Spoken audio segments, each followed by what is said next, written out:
Okay, hello everyone. Today we're going to talk about contrast and contradiction for informational text. You probably have an idea about contrast and contradiction because we did this for fiction stories, but now we're going to talk about the same signpost for informational text. So let's begin. So when we say contrast contradiction, we're talking about differences between two or more elements within the text. Therefore, it's just within the article that we are reading. There are opposing differences within the article that we are reading. And the other one is looking for differences between what you expect and what the text says, what's happening in real life, what we've observed as compared to what's happening within the text. Okay, so those are two ways to find contrast and contradiction. So a difference between two or more elements in the text, or a sharp contrast between what you would expect and what you observe happening. Now once you spot them, you ask yourself the questions are about that. What is the difference and why does it matter? So, answering this question will help us understand the article, the informational text that we are reading. Okay. Now, so one way to find contrast and contradiction is to look for signals. If it's within the text, there will be signals like yet, unlike, however, even though, on the other hand, as opposed to, that will lead you to that contrast and contradictions. So be mindful of those signal words. Okay, let's look at this example. Okay, what happened? Let's look at this example. You probably know that most sharks bite and chew their prey. However, the whale sharks consume its food simply by swimming towards it with its mouth open and sucking up any small prey in its path, almost like a vacuum. Okay, so while reading, so it's about sharks, how they're dangerous and all. But while reading, I saw the word however. Oh, my signal word, okay? I know that the author is about to say something different from what we know or from what was given at the beginning of the statement. So at the beginning of the statement, it says that sharks bite and chew their prey. But then an opposing idea saying whale sharks, on the other hand, consume its food differently, okay, by opening their mouth and sucking up spray, makes me spot or find the contrast contradiction. Okay, now, hmm, knowing this, it gives me an inference. It gives me an inference that whale sharks are not dangerous at all. Okay, they are not dangerous because they don't bite and they don't chew up their prey. They're just simply swimming towards the food or their food. Okay, now why is it important and what's the difference and why does it matter? It gives us an idea that, okay, next time I should not panic if I go to the ocean and if I swim to the sea, for example, if you go swimming. Do not panic if you see a whale shark because it's not gonna harm you. It's not dangerous at all. Okay. And how did I gather that conclusion? It's because I use inference. When you use evidence from the text and what you already know to draw a conclusion, the inference that I made that sharks are not dangerous, that's because of what the text told me, that even though sharks are dangerous, this particular kind, the whale shark, is not. Okay, next, another example.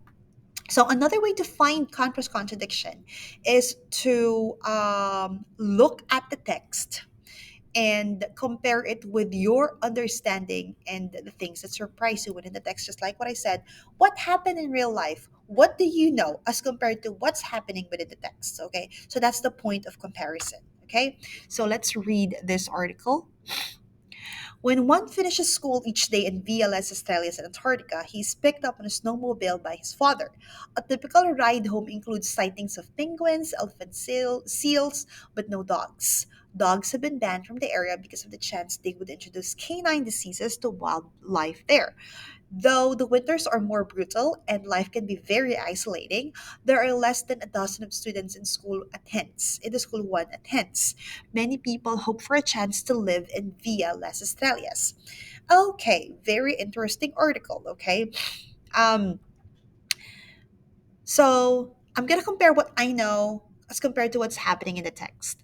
It's very interesting because my first contradiction is about being picked up on a snowmobile by his father.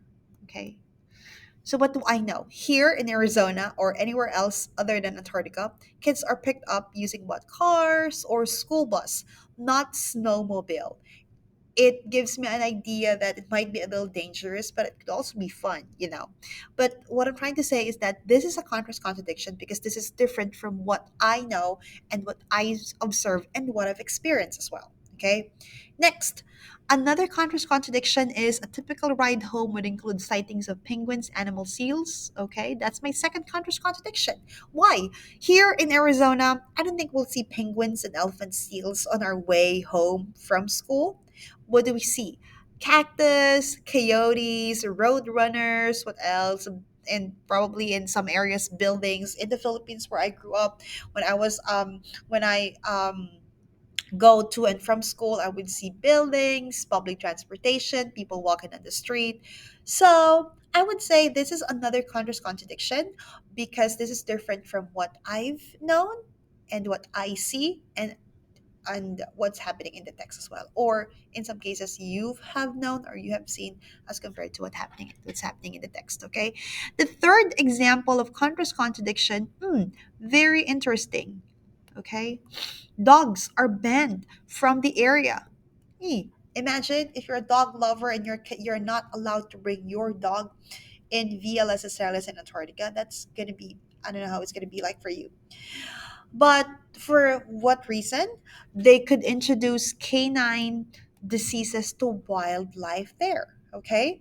So might be a good reason for them, but it's just interesting in a way that here I always see people walking their dogs any time of the day. So it would be probably hard for a dog lover to move to Via Las Estrellas, or probably not an option even. Okay. Now, the most interesting of them all, the most interesting contradiction I've seen is that many people hope for a chance to live in Via Las Estrellas. Interesting. So there's no transportation, just snowmobile. Dogs are not allowed. You'll see penguins and elephants. Well, probably that's interesting to see penguins and elephant seals on your way.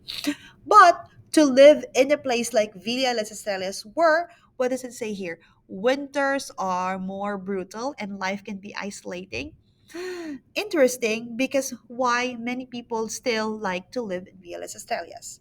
Imagine the kids there, there are only a dozen, like 12 students in the school, and yet a lot of people is hoping for the chance to live in there. So another contradiction for me, because I probably would not choose to live there, but I wonder what Via Las Estrellas could offer, why people are clamoring or many people would like to get the chance to live there. Okay, so once again, once you see example of contradiction, you ask yourself why, what is the difference, and why does it matter? Okay, in some cases we're gonna have different answers, and that's okay as long as you could defend your answer, and as long as you keep reading and keep noticing things that stand out to you. Okay, my video is too long. I'm sorry about that. But that is contradiction. If you have any question, ask me. I'm just inside the classroom. Bye. Thank you.